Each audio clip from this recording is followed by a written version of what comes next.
রাধে রাধে, হরে কৃষ্ণা। বন্ধুরা, তোমরা সবাই কেমন আছো? আশা করছি তোমরা সকলে খুবই ভালো আছো। তো আজকে ছিল দামোদর মাসের লাস্ট দিন। আমরা সবাই মিলে নগর ভবনে বেরিয়েছিলাম। তো দেখো, তখনও কিন্তু অন্ধকার ছিল। আমরা বাড়ি থেকে 4:45টার সময় সবাই মিলে একসঙ্গে বেরিয়েছিলাম। আর দেখো, নগর ভ্রমণ করতে করতেই কিন্তু সকাল হয়ে গেল।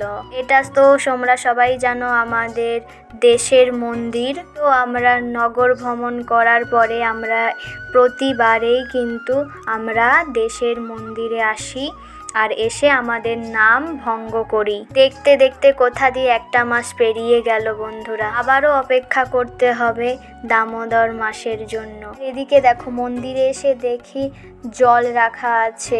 কারা সব জল বয়ে নিয়ে এসেছে রাত্রেবেলা বাবার মাথায় ঢালবে বলে। কত সুন্দর লাগছে সাজানোটা দেখো।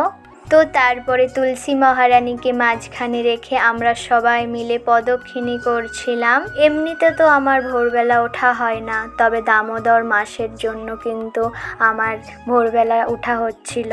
দিনের শুরুটা হতো ভগবানের নাম দিয়ে, দিনের শেষটাও হতো ভগবানের নাম দিয়ে। তো আবারও অপেক্ষা করতে হবে। ভগবান সবাইকে ভালোই রাখুক, যাতে প্রতি বছর নগর ভ্রমণে অংশগ্রহণ করতে পারে সবাই। তো তারপরে আমরা সবাই মিলে হরিলুট দিচ্ছিলাম।